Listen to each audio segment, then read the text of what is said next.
We're down to that exciting time. We're just about finished. We just got to do a little inlay up here, but I've also made this extension, and we're about to glue that on right now so that it can set overnight.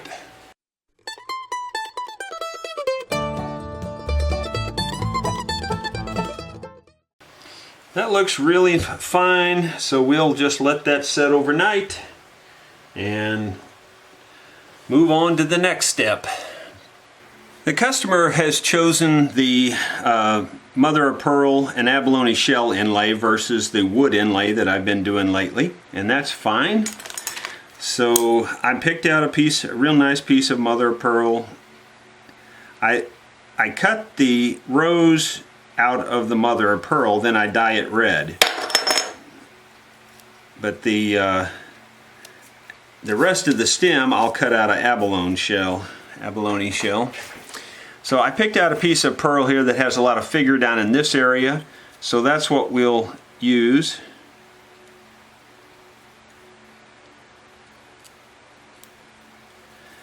And I use those stick-on labels. I print them on the labels. That makes it much easier for dealing with. I used to glue it on and all that, and this is just so much better. Now we're going to get all set up and got to get the mask on and the whole bit, because this dust off of this is very bad for you. I've got the air blowing on this from an aquarium pump. It just puts out just a puff of air, just enough to keep the dust off, because once you get the face mask on, you can't blow that off. So, and you can't see your lines because instantly they clog up. So here goes the face mask, and we're going to start cutting.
Well, that works real well except for all the fuzz from the paper.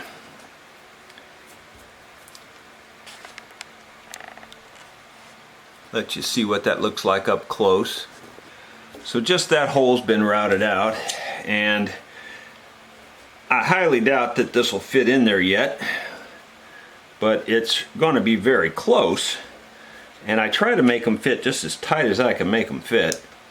If it wasn't for that paper around the edges, I kind of think this would already go. That darn paper, it's just annoying.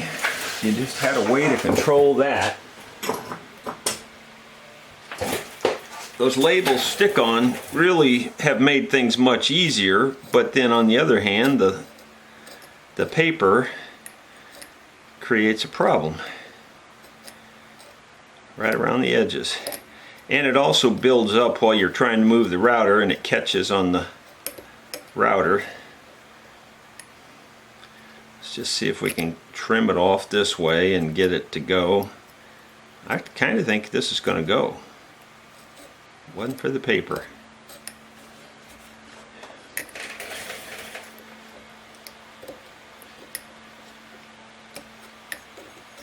You have to get a clean edge so that you can see what needs to be trimmed, if anything else needs to be trimmed. I mean, the fuzz that's on here is so minor, but it's enough to make a difference when you're fitting things this tight.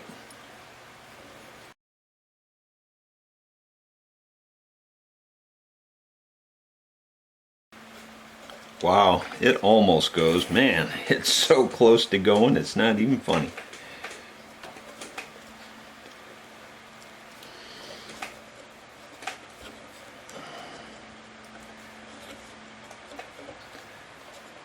That is so close. But just microscopic.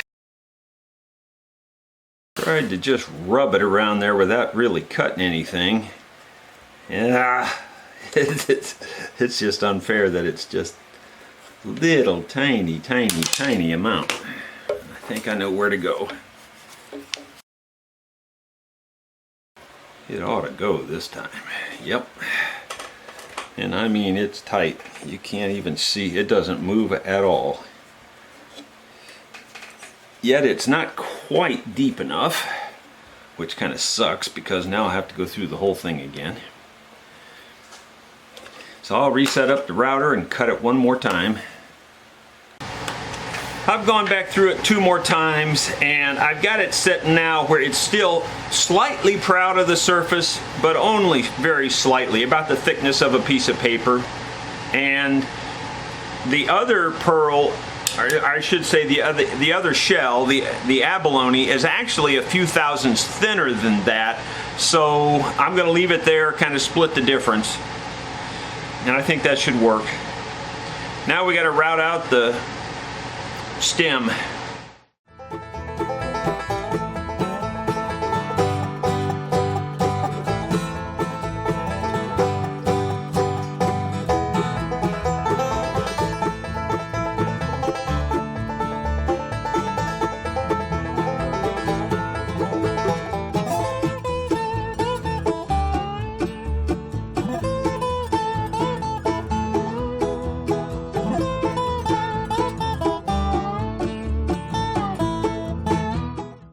Well, that's an attempt anyway.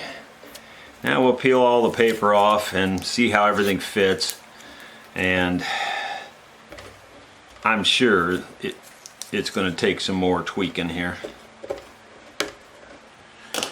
I got a satisfactory fit on all these parts up here, so now I'm ready to route out the words. And I hope everything goes smooth on that. Here we go.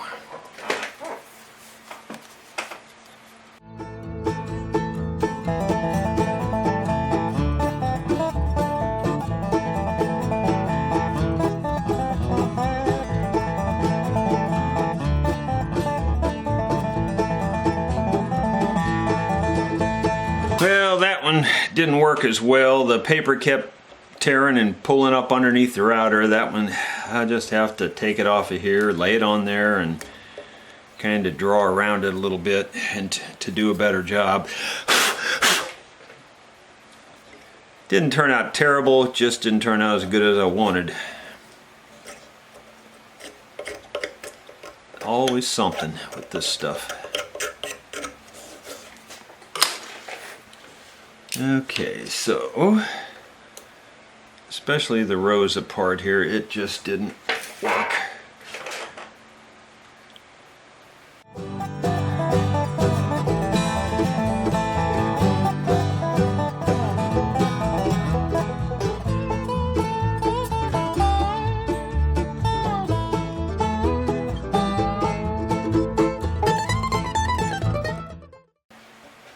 Okay, that one's fine.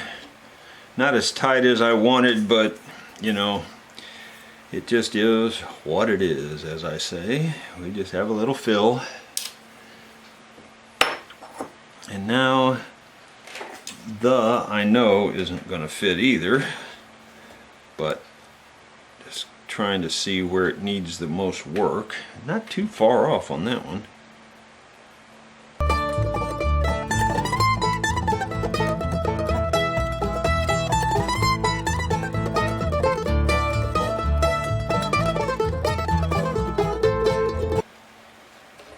Yep.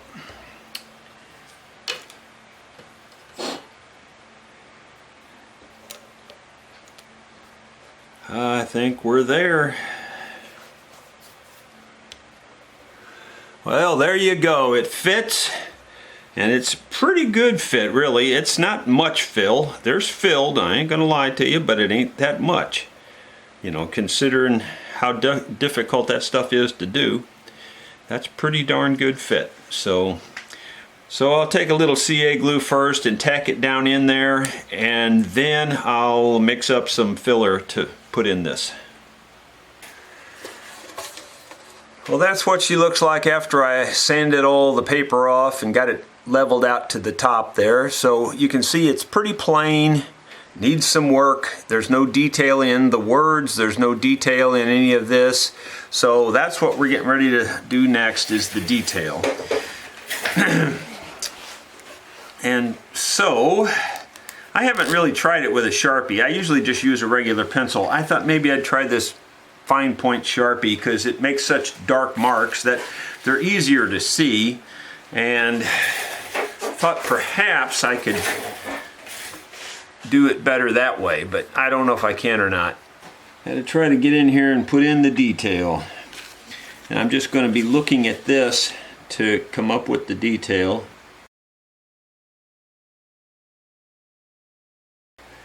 Well, the only negative of using the black is that it blends in with the ebony when you get into these edge pieces. Hadn't thought of that. Oh well, just part of it, I guess.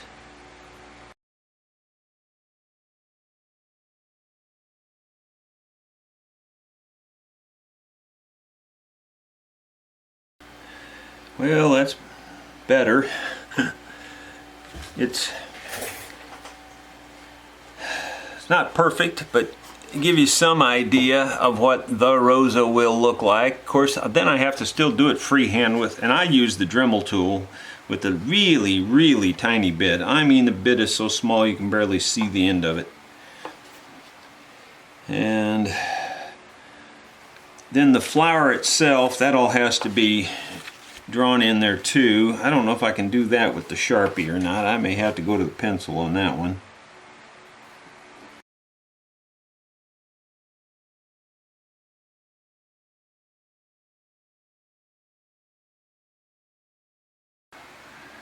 Yeah, that's in the ballpark. I might have to go back and redraw that one. It's not quite as good as I could draw it with a pencil, I don't think. And give you some idea, but I'll probably redraw the flower with a pencil. I think I can do a better job with a pencil. That was the first time I tried it with the ink. Oh well, we'll move on. I've got this little scratcher here, and it's not focusing, of course. Got this little scratcher, and that's what I'm going to scratch the design into the rose with. At least that's what I'm going to attempt to do.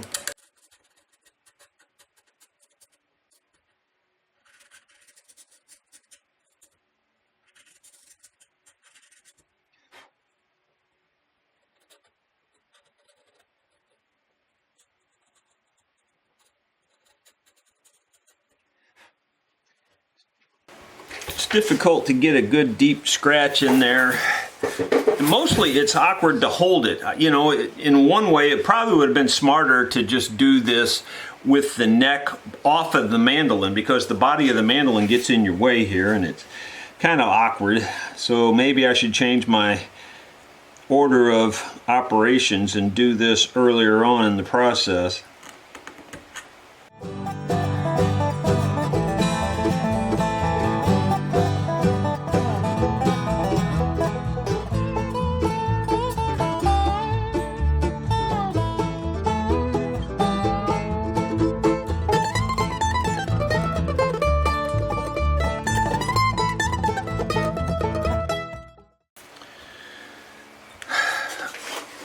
On these other parts, I'm going to use the Dremel and cut that out. I can't, you know, I just can't get enough scratch going on with these little scratching tools. I know they make better tools, but I don't have those. So that's what I'm going to use. I don't know how much of that was in the camera when I was doing that. I apologize, but that's what the rose looks like right now. Not the greatest, but not too bad either. When you darken those lines in, that shows up much better.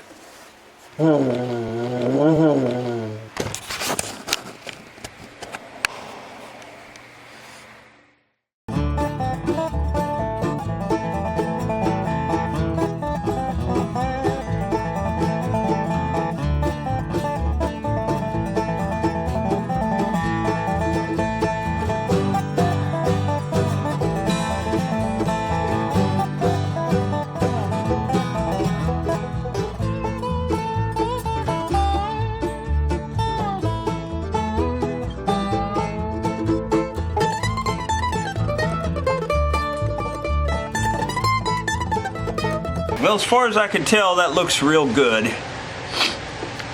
I'm going to take a little break, come back and fill that in and see what it looks like.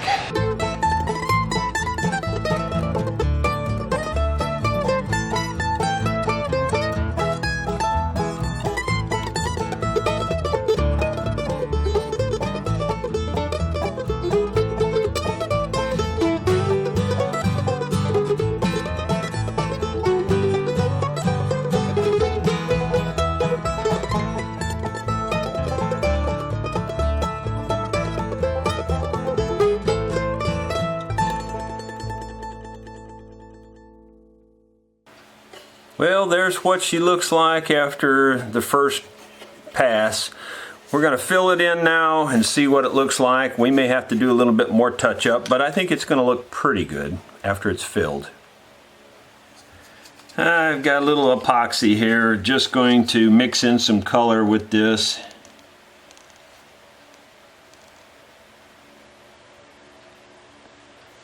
That's probably plenty for what I'm doing.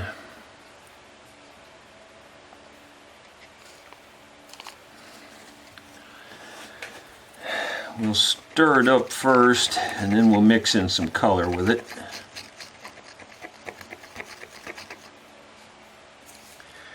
This is some ebony dust from the last peg head I did.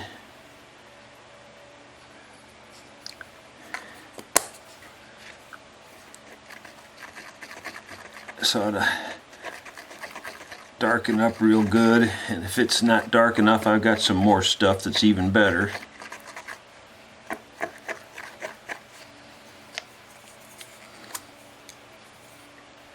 Looks pretty dark. That ought to be just about the right color, almost exactly, I would think.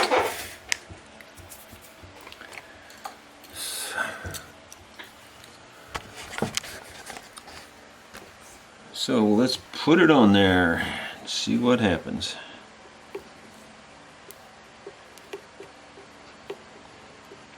I've used all kinds of fillers. I've tried lots and lots and lots of things. This works about as good as anything I've tried. It's no matter what I try, I always want something a little bit better, you know. On this pearl, I'm going to go ahead and fill it with this stuff, I think, at least try it, and it'll be sanded back off and then dyed red, but I don't know if this is going to fill much in these little tiny scratch marks. But I do want to fill around the inlay though. There's a lot of holes.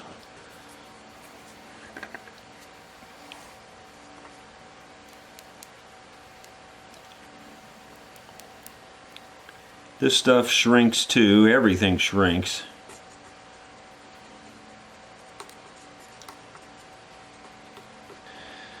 I think I'm going to, I have to re-drill these holes out bigger for the tuning keys, and I think I'll just wait till I'm totally finished with the finish and everything, and then the holes will be reamed out perfect size and won't have any finish down in the holes and things. So I think that's the way I'm going to handle it this time. I usually do it ahead of time. I think it just makes more sense to wait. I don't know if that rose is turning out with enough detail or not. I may have to fill it again. I think this stuff might be a little bit clear. I'm just going to add some filler right on top of here. And just kind of mash it in, mix it in. I think that actually helps a little bit because it puts the wood towards the surface a little bit better. Just trying to make sure it's good and smooth. It looks pretty good. It looks pretty full. So I guess I'll just let that set up and we'll see what we ended up with. Hope don't have to do it again. It's that time to put the fretboard on. I have already put the 2 little tiny locating pins here. These are just little, very tiny brad nails, the smallest I could find just about. And then I tap this down, make a mark, put a little tiny drill mark there and a little tiny drill mark there so that they sit on there and they do not move once you get them on there. So that's the advantage of that. You don't have to worry about your fretboard sliding off. And trust me, I've had that happen many times. And yes, I know about the salt. I don't do the salt, sorry. Yes, I'm using Titebond. I've proven many times that Titebond comes apart very easily with heat and a knife. A hot knife, you can take Titebond apart as easy as you can take anything apart. Maybe even easier.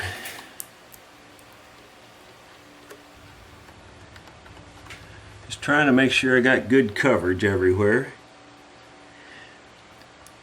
The reason I want good coverage on this is for the stiffness of the neck. It just helps stiffen the neck up if you get really good glue.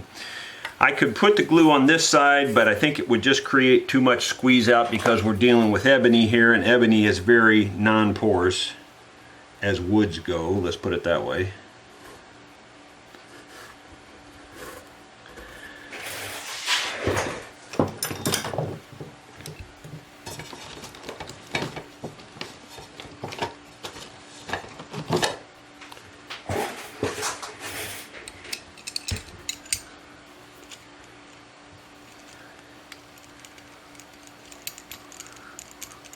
Yes, I could have had my clamp ready. I didn't.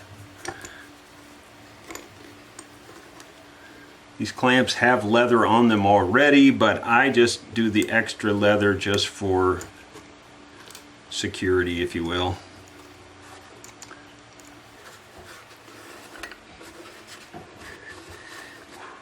Just looking at it real good to make sure everything is lined up the way I want it.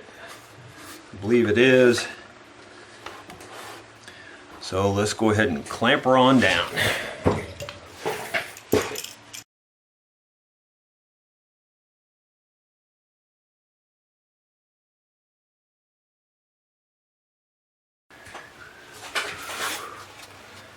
Alright, I'll get a couple more little clamps and put on here. I really like to clamp it good. We'll let her sit and rest like that for several hours. And I can't think of anything else that has to be done other than to make a truss rod cover. And I think we're finished, other than just detailing the tar out of it, which takes several hours. Well, if it wasn't for being too dramatic and making myself look like a crybaby, you'd see tears running down my cheeks right now. Look what a stupid thing I did. See that fretboard? It ain't supposed to have that angle in it. I can't believe I did that. I was in a hurry. I finished gluing the fretboard on last night. I forgot the fretboard was on it this morning, and I wanted to clean off the fill that was in here. And ordinarily the way I do that is I just lay this very lightly on the belt sander, and it just knocks that fill right off, and then I clean it up by hand. Well, with the fretboard on there, it sticks up, and I laid it on there and it just knocked the front end of the fretboard right off. I show you my mistakes. That is the dumbest thing I think I've ever done in 30 some years. And you know, it sounds really stupid to, I'm sure to you too, and you think, how could you do something that dumb? Well, I had laid it on the belt sander over the last week. I'd laid it on there 2 or 3 times and was just used to doing that. And I just did it this morning in haste and forgot I had glued the fretboard on, that's all. And just made a mess. So, guess what I get to do? I love making fretboards, so I get to make another one. I've got my tool here heating up, and The only thing that is good about this is I can demonstrate how easy it is to take Titebond apart, because obviously this was glued with Titebond. So you'll get to see that at least. You know, so many people say you can't take Titebond apart, it doesn't come apart with heat. Well, I'm about to show you that it does without any real problem at all. In fact, see, look at there, it's going right under there. That's Titebond, folks. Now, I'm not going to be real careful with this because I don't have to, because if the fretboard gets busted, it's not a big deal. But anyway, it's going right under there. It's not, I'm not going to say it's as easy as hide glue, but it's not much harder. I mean, it's really not much harder at all. In fact, if you heat up your knife, which a lot of people have suggested that I actually make a knife with this thermostat in it, or put a knife on this, which would be kind of nice, but it's just big and blocky. I would like to have a real delicate, you know, knife if I was going to make an electric knife. But anyway, that's neither here nor there. I will get this off of here in a few minutes. It won't take very long, but it is a pain in the neck. I can't believe I did it. Gotta let it heat up a little bit more.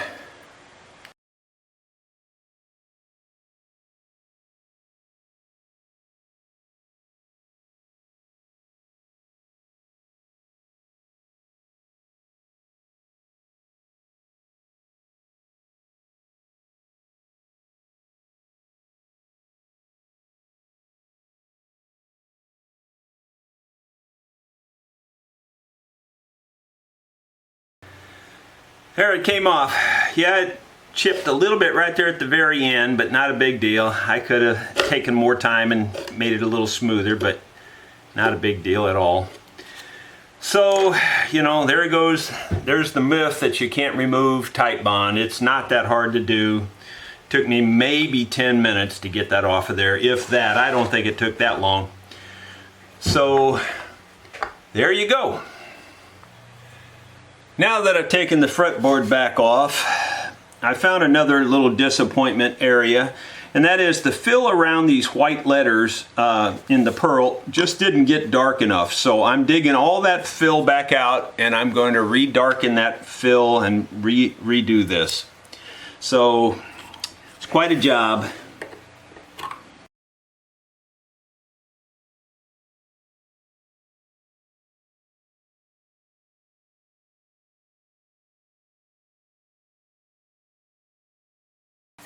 I think mostly what's happened here is the CA glue filled in the area and didn't allow room for the filler is mostly what the problem is, because most of what I'm digging out of here is the CA glue. A rose so sweet, it sounds so neat, my Rosa mandolin. I know the top is scratched up from years of constant play. With brand new strings, this beauty rings just as true. Well, I think that's good enough for picking it out of there. Now we're going to refill it. I'm going to just refill it with the Timbermate and dye the whole peghead black. I want to dye the whole peghead black to be more consistent anyway and show off the pearl a little bit better. So it's not a big deal. This stuff dyes real easy, and then it'll all look the same. It won't look blotchy. Created by a master with detail in his mind. A rose so sweet, it sounds so neat, my Rosa mandolin. Built to chop the rhythm and play a fast lead line. With calloused hands created, one plain stroke at a time. Treasured now forever, wood and heart entwined. I wouldn't take 1,000,000 for my Rosa mandolin.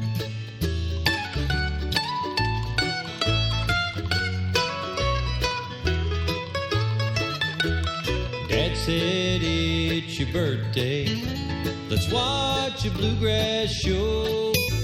We sat somewhere toward the front, the 6th or 7th row. The man on stage was talking, he called me by my name.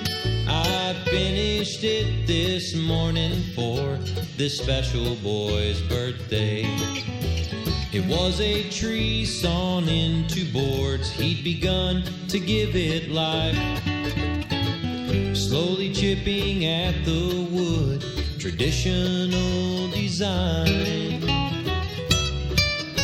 His talent beyond measure, a gifted man you see, blessed by God to design this mandolin for me.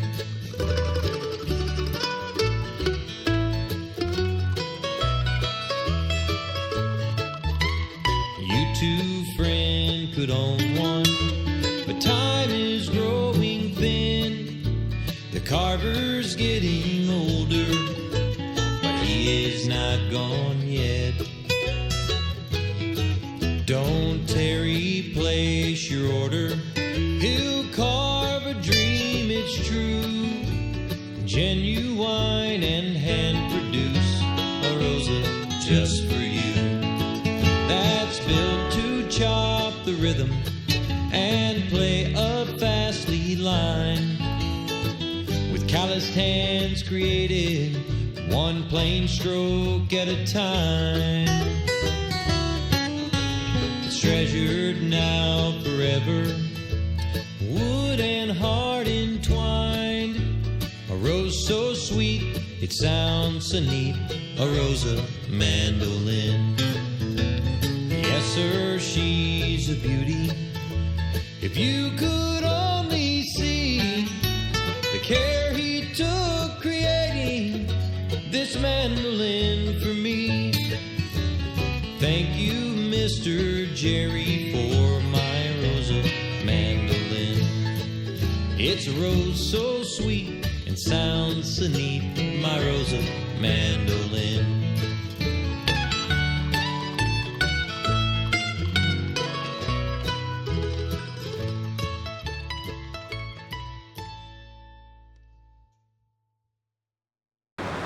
Friends, we have a frog strangler going on right outside the door there. The wind is blowing sideways.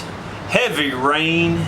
It is a real storm. You can probably hear the noise in the background, and you can probably hear the thunder every once in a while. Oh well, at least the shop is air conditioned, and therefore I'm going to go ahead and, even though we've got that much humidity going on, I'm going to put the oil varnish on this. Now that's after hours and hours and hours of detailing and getting the binding clean and everything. They always look different on camera to me. This is one of the prettiest ones I believe I've ever done. I mean, it's beautiful. It's just gorgeous. And I don't know, it just looks different on camera. It looks really, really nice here. I wish you could see it in person. And the peg head, we've got it pretty well cleaned up there with the red rose dyed red.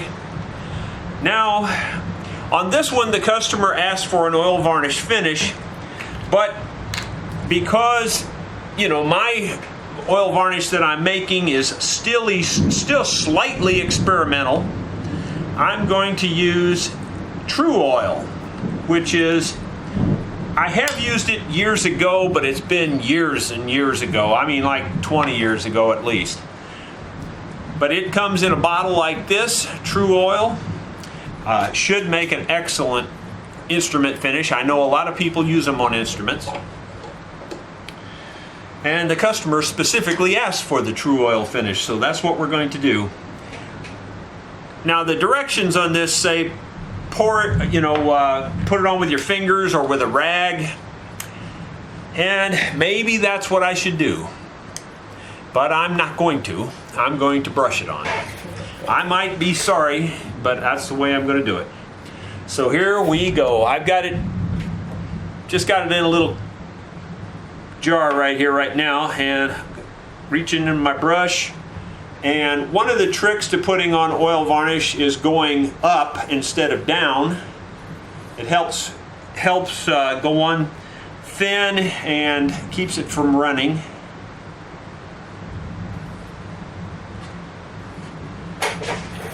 Maybe you can see it there going on. Seems to be soaking in really well. Now this directions on this didn't say to put an undercoat under it. It said to put it directly on the wood, so that's what I'm doing. This is a very thin varnish, I will say that. It's probably going to take several coats. I would say, based on what I'm seeing right now, minimum of 3 coats. The customer on this, by the way, the neck is not finished. He wants an unfinished neck, and we will just dye it and oil it later. And that's for playability, to make it play really fast and easy. And it will look really good too. I think they look great unfinished on the necks. Once you know, it just depends on how you do it. And I've got a pretty good technique for that now, and I think it looks really good unfinished. So it should be fine. It's really soaking in places. Well, I don't know. We'll see how this goes. It seems to be soaking in a little more than I was hoping, but you know, I almost put a shellac undercoat on it to try that, but based on the directions, I thought, well, I'll just go with that and see what happens. It's going on pretty smooth. I don't really see brush lines. Turning it in the light different ways so I can see where it's built up.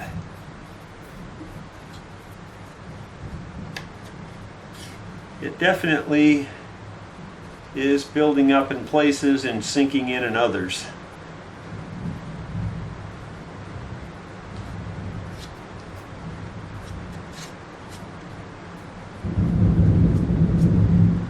Well, that's what that front coat looks like. It's sinking in pretty good.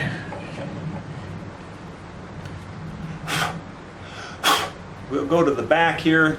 Really does look pretty. I'm going to do just half of the back, or I'll do this half first so you can kind of see the difference. There was a little lightning strike or a power surge that just happened. Hope the lights don't go out, because that won't make it any easier to finish this. There you can see half and half what it looks like. It really does bring out the color and everything. Makes it look really nice.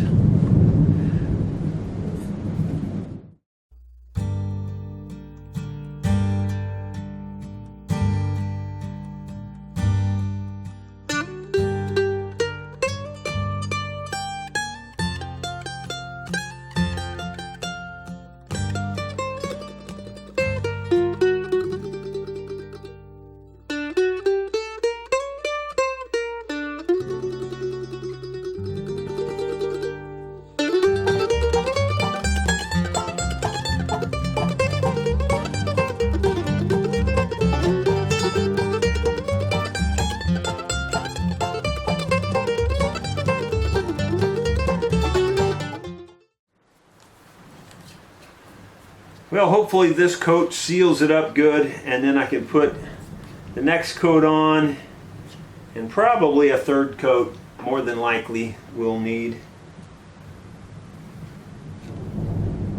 Yeah, that red just didn't do it for me. I'm going to have to do something about that, I think. That just barely is even pink, if anything. I can't really tell the color, but it's definitely faded. I'll have to have my wife look at it and see what she says. She may look at it and go, oh, I like that, but I probably won't like it, that is. Okay. Well, I don't see any runs at this point, so I guess we'll hang her up in front of the UV light and let her set overnight. I have been applying the True Oil varnish to this Massachusetts Mandolin off camera 99% of the time.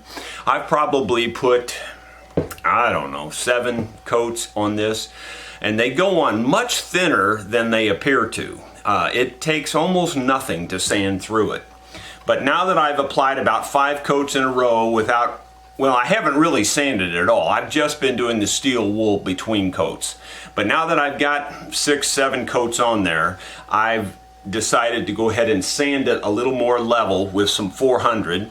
That seems to be doing a good job. I don't think I'm sanding through it anywhere. And I'm just trying to get it good and level so that I can put one final coat of varnish on here. And at least that's my hope. So that's what we're doing. In other words, I needed a bigger hammer, actually, because the steel wool just wasn't cutting it. It wasn't getting it good and level. So anyway, that's what I'm doing. And this seems to be leveling it out pretty well.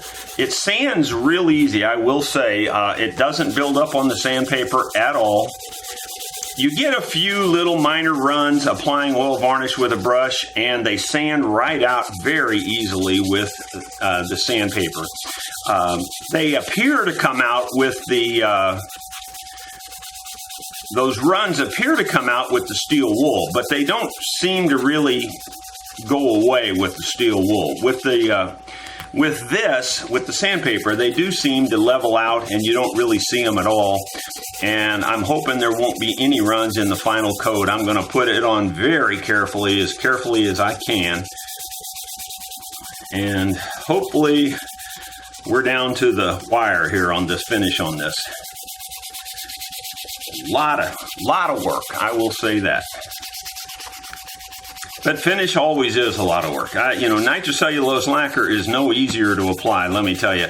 I mean, it's easy to spray it on there, but getting it level and sanding, you do so much more sanding, apparently, with the nitrocellulose lacquer. This is really the only time I've sanded it with this. And I'm just hoping that this is going to be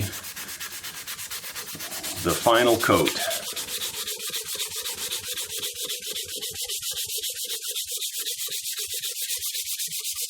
This stuff even sands easier than the sanding sealer that I was using for the lacquer. It really does sand nice. That's one thing I like about it for sure.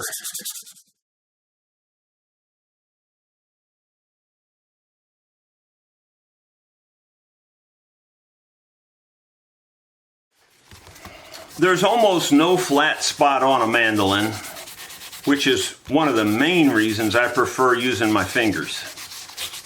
You can blend all the areas with your fingers really easily. If you're trying to use some sort of a block, even a foam pad or anything, I just feel like I have much better control in blending with my fingers. So you can see I just have a ton of this to do. I've got the top done, but I've got to do the peg head, I've got to do the sides, so we'll just move on from there. The Massachusetts Mandolin has been sitting for a week or so now with the finish drying, and I've got about 7 or 8 coats of the True Oil finish on here. I am not sure that that's enough, but I'm hoping it is, and we're going to try to rub it out now with the steel wool first, and then we'll try buffing it out and seeing what we ended up with. This is the 4/0 steel wool. As long as we don't buff through it, to me, the thinner the finish, the better, but you got to have enough to be protective, obviously, but the thinner the better. I was very, very careful on these last couple of coats to try not to get any runs in it. I don't see any runs, but you just don't. It's hard to tell that until you start rubbing it out and buffing it out. I think it really ought to sound very good. I like this True Oil varnish, it's good stuff. It doesn't go on nearly as smooth as the varnish I made, but it dries, and that's one big huge plus. It literally dries overnight. But it's been sitting about a week. So it's very, very good and dry. You really can't smell the finish. And keep in mind the shop is air conditioned, so that also helps everything dry a little better too. That looks pretty good on the back here. Alright, we'll call that good. That looks pretty good on the back. I'm hoping the front will come out that way.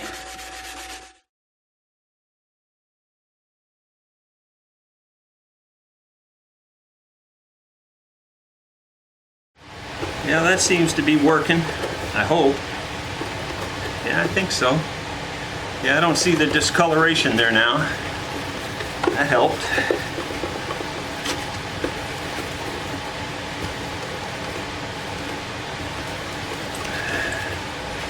Well, I'm just going to keep doing a lot of that until I get it where I think it's satisfactory. I just hope I don't buff through anywhere. Boy, it's tough to put down an oil varnish. That's why the factories don't use it, I'm sure. I made the new fretboard for the Massachusetts Mandolin, and I've got it in place. Now I just need to cut the neck down to fit the fretboard, and it's almost there, but it just needs a little tweaking.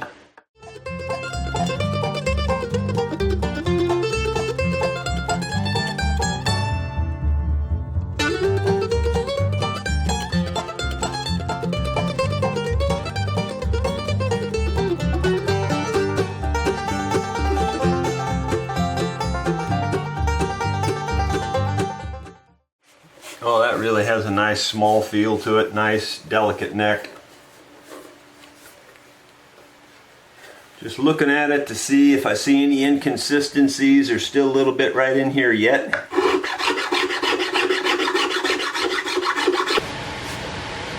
Yeah, it's just about as good as it gets right there.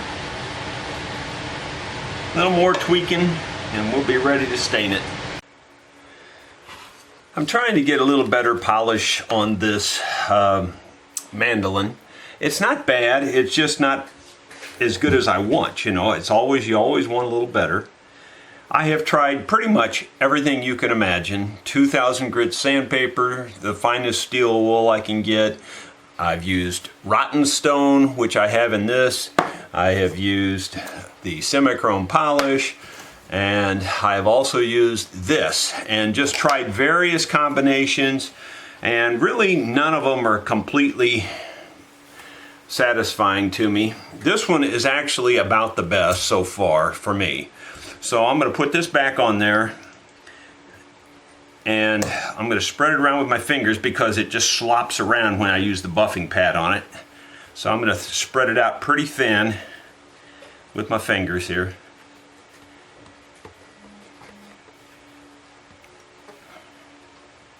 Just kind of cover the whole area with it. But to me, this seems like about the best option. It really does. I have tried, just like I said, just about everything I can think of.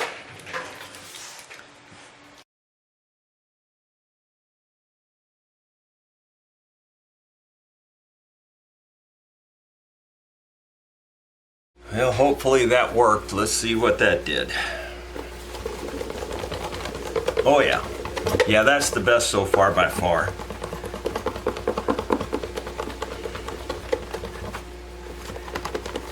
I've tried, I had used that before too, but there was too many sanding marks in it still, and I think I've got almost all the little sanding marks out now. This oil varnish really shows up the marks very easily. So you really have to go, it just takes a long time of hand polishing and everything to get it all cleaned up the way you want it. But that's pretty nice there now. I think I can live with that. You know, I don't want it to look like something that just came off the showroom floor. I just really want it to look like an old finish that's been very well taken care of. And that's kind of what that looks like. So I think we're good.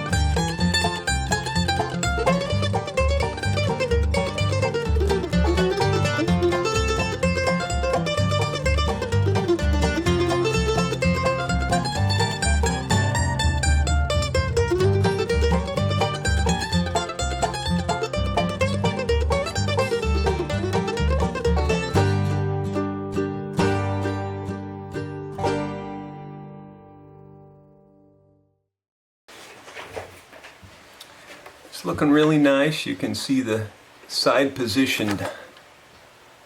Looking really nice. You can see the side position dots there.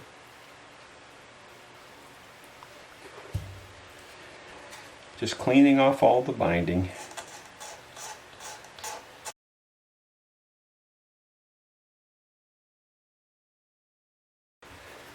Well, I think I've got the neck looking real nice on this. It's an unfinished neck, as you can see. So now I'm just going to wipe it down with linseed oil.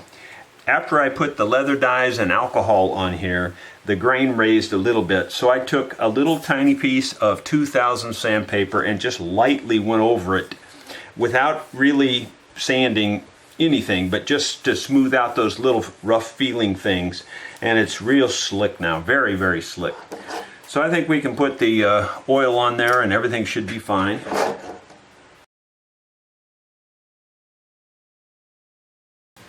The oil seems to do two things, or maybe even three things.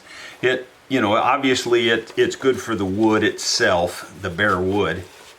Secondly, it seems to stabilize the dye, and it keeps the dye from coming off on your hands, because this dye will come off on your hands for a long time. But I find that by putting the linseed oil over it, that limits that amount of dye coming off on your hands for, it just really helps a lot with that. So I won't say it completely eliminates it, but it sure does help. That really looks nice now. You can barely tell that the neck is not finished compared to the rest of the instrument, but you can sure feel the difference when you're playing it. So he'll like that a lot, I'm sure. And then I just dry it as dry as I can with a dry paper towel to get rid of any of that oil, because you don't want the oil on there. It'll get sticky and stuff if you let it stay on top of the surface.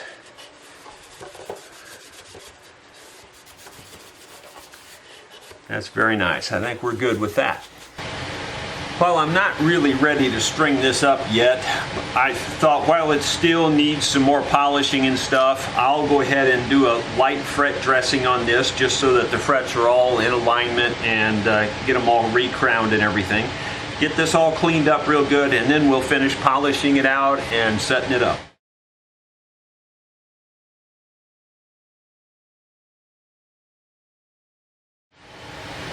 I think that pretty much covers it. We're going to go ahead and recrown them now.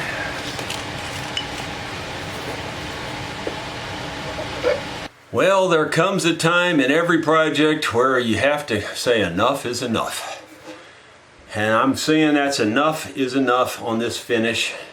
I have tried and I have tried. These oil varnish finishes are so much harder to achieve a very high luster and a very real smooth finish. They're just hard to do, especially when you got a lot of detail and stuff. I mean, if it was a perfectly flat surface, it wouldn't be quite so bad. But with all the curvature and, all the holes and everything, you're trying to buff around all that stuff. It just is hard. But I think we've achieved a pretty decent look there. I'm pretty happy with it. The edges are pretty nice too. The only place I'm not happy with it, and this is the third time, so I've learned my lesson, I won't be using oil varnish on the peghead anymore. It just doesn't look right up there. It also is kind of dull. Right in here, I don't know if right there you can see the dullness right there, and I don't know why, it just is. I don't know if it's really close to sanding all the way through it or what. If it wasn't for that dullness, I'd probably live with this one, but the bottom line is I'm going to sand this all off and tape it off and spray the top of it with lacquer. That's what I did on the auction mandolin, and it looks so much better. So that's what I'm going to do with this one. But we have a jam this evening, and this one is pretty close to being set up. I've got a couple hours yet. I think I'm going to go ahead and set this one up, play it in the jam this evening, then tear it all down and do that. And the reason is because I want to hear it, and I want to know, if there's any problems with it and everything. And that way, when I get the peghead done, it's ready to ship, basically. So that's what we're going to try to do. It's been kind of a mad rush to get this thing all set up. I didn't film any of that setup part, but we've got the tailpiece on it, obviously. The bridge fitted to the top. I reworked the frets really nice. I put the nut on here. I don't have the nut cut down yet, so we've got to adjust the action before we can even really play it. So I haven't even tested the action yet. I know it's close because I cut everything really close, so it's not going to be far off, but it's off. Yeah, it's off a little bit, but so we're going to adjust that. I'm not going to show that either. I'll adjust the action and I'll bring you back just as I tune it up. Well, that was definitely one of the easiest ones I've ever adjusted. It was very close already. I just had to tweak 3 strings, maybe 4, and it wasn't bad at all. The rest of it was just about perfect. So let's check the intonation first thing and see if we're even close on that.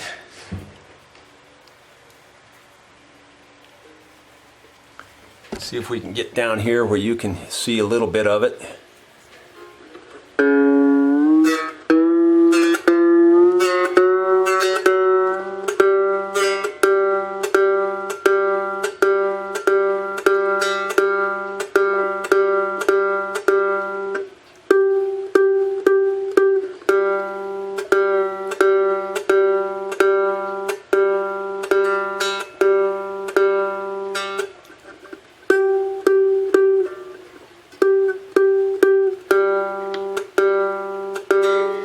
It's a little flat, it looks like.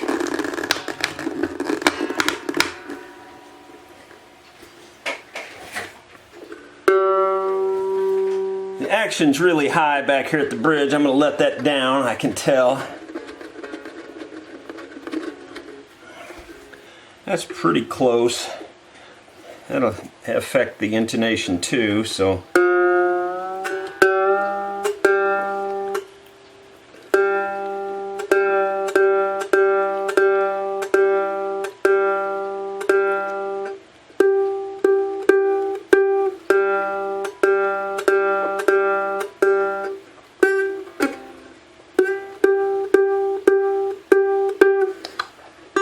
Pretty close, so we'll try the outside here and see where we're at. That's actually an E flat, but we'll just start there.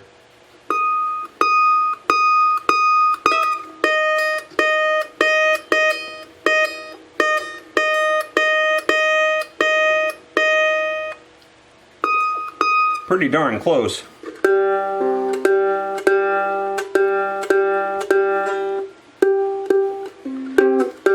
I think we're close enough to tune it up, so let's tune it up and see what it sounds like.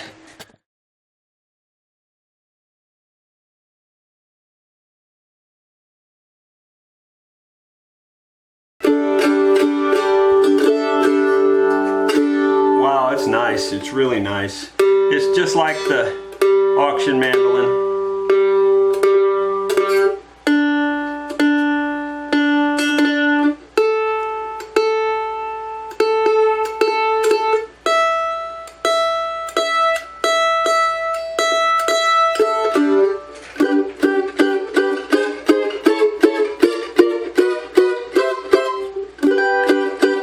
This has the radius fingerboard on it, so it's a little awkward for me, but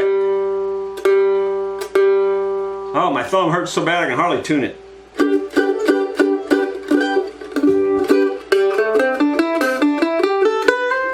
Oh wow, I like it. Yeah, it's got the bottom end like nobody's business. It may actually have more bottom end than the auction mandolin. Wow. Yeah, it's very nice. I'm feeling a few little Sharpie things like right here on the saddle that I missed when I was setting up the saddle.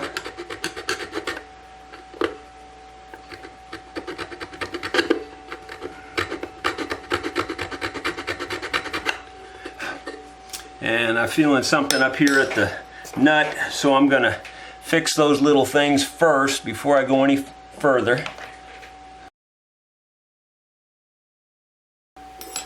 Yeah, I can tell you for sure this is a good mandolin. I knew it would be. I built it just like I built all the others.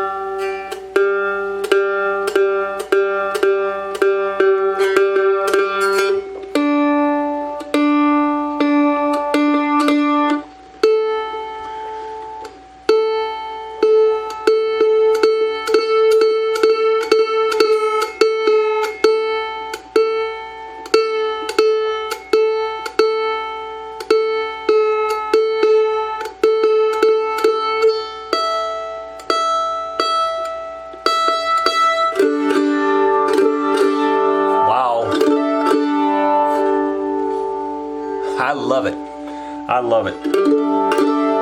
Got that.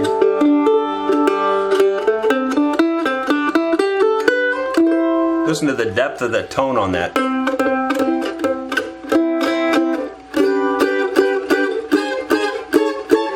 I feel awkward playing the radius fingerboard.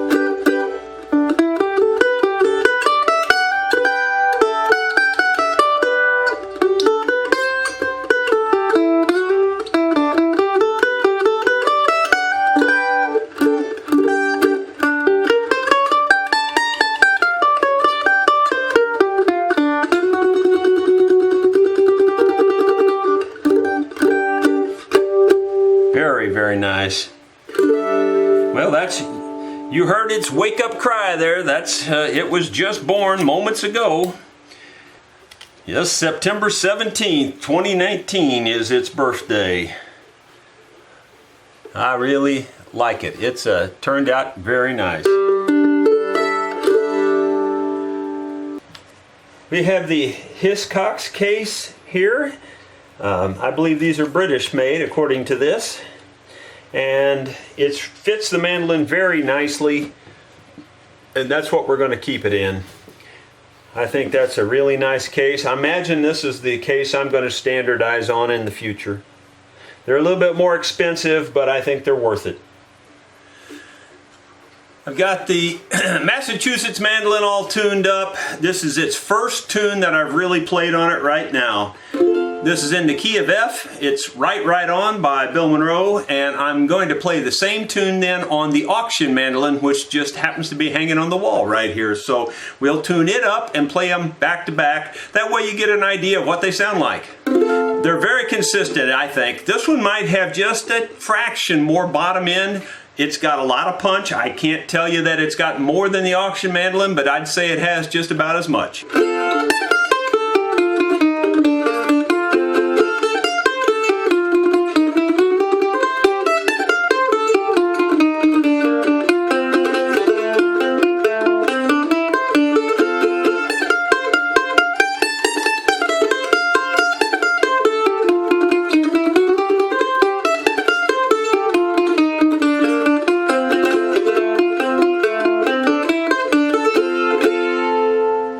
I really like it.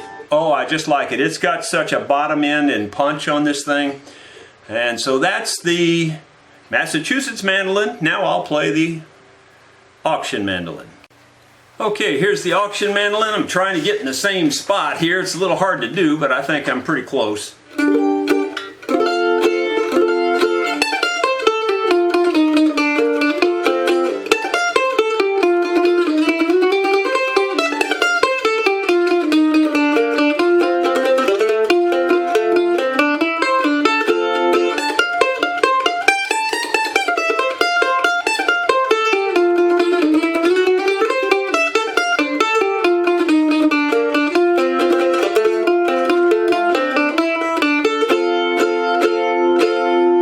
This one's a little more, I don't know, medium across the tone range, I think, just a little bit. And that one's got a little bit more bass across the tone, I think. They're both powerful, clear mandolins. Yeah, I like them both. They're both just killer mandolins. I'll show you both of them in the same shot here.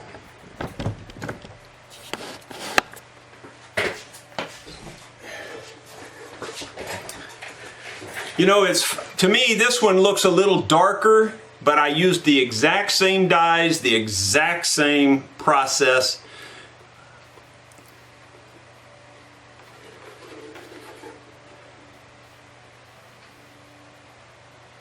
So this one is the Massachusetts mandolin in my right hand. There's no finish on the neck on this mandolin. This one does have the neck finished, as you can tell. But they're really very, very, very similar. The other thing that's different about them is that this one has the wooden inlay. The wood really winks at you when you flip it around in the different lights. You can see it's kind of like one of those little winky toys that, you know, you look at it two different ways, you see two different things. Well, that's kind of the way it is. Now this one's got the pearl peg head. Now this peg head is going to be redone, by the way. I'm going to strip this down and refinish it because I'm just not happy with the shine on the peg head. So this one's going to look better later. And I got to make a truss rod cover for this yet, of course. But I wasn't happy with the way the peg head turned out with the oil varnish, so I stripped it all down and put lacquer on it, and I'm much happier with that. It looks so much better. Now we're going to string it back up, hopefully for the final time, and get it ready to ship to the customer.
Well, I nearly forgot to put the label in this Massachusetts mandolin. There's a close-up of the label that's going in there. So it was born September 17th, 2019. The serial number is 47I38M. 47th instrument, 38th mandolin. And at the VSR, which is the Valley Springs Ranch. So got my liquid hide glue out, and we'll see it.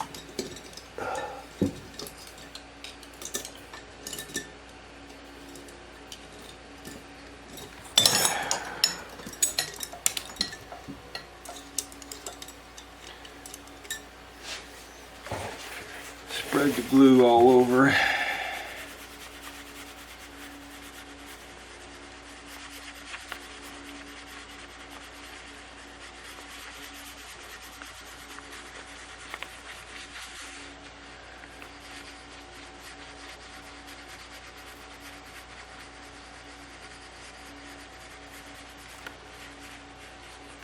Okay. Now if we just get just a little bit of luck so that we get it in there and get it in the right place without any real hassle here. First luck right there. Got it, picked it up backwards. Now we'll just slide it down inside of here. And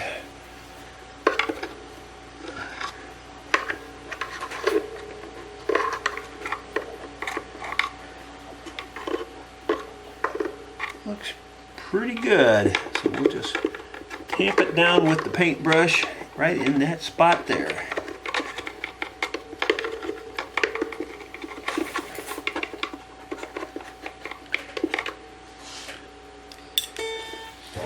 Well, that looks good. Doubt you can see the label in there, but you might be able to see a piece of it. There you go.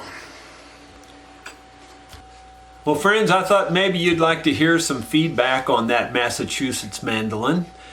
So here's the first text I got right after the customer received the mandolin. Just for calendar purposes, today is September 27th, and he received it this morning. Okay, the first text he sent me says, "Hi Jerry, what an amazing mandolin. It's gorgeous, easy to play, and sounds amazing. You are right, it's a killer. I love it. The neck is so comfortable and easy to move up and down. The tone is so loud and clear. The roses and inlays just top it all off. It all fits me like a glove.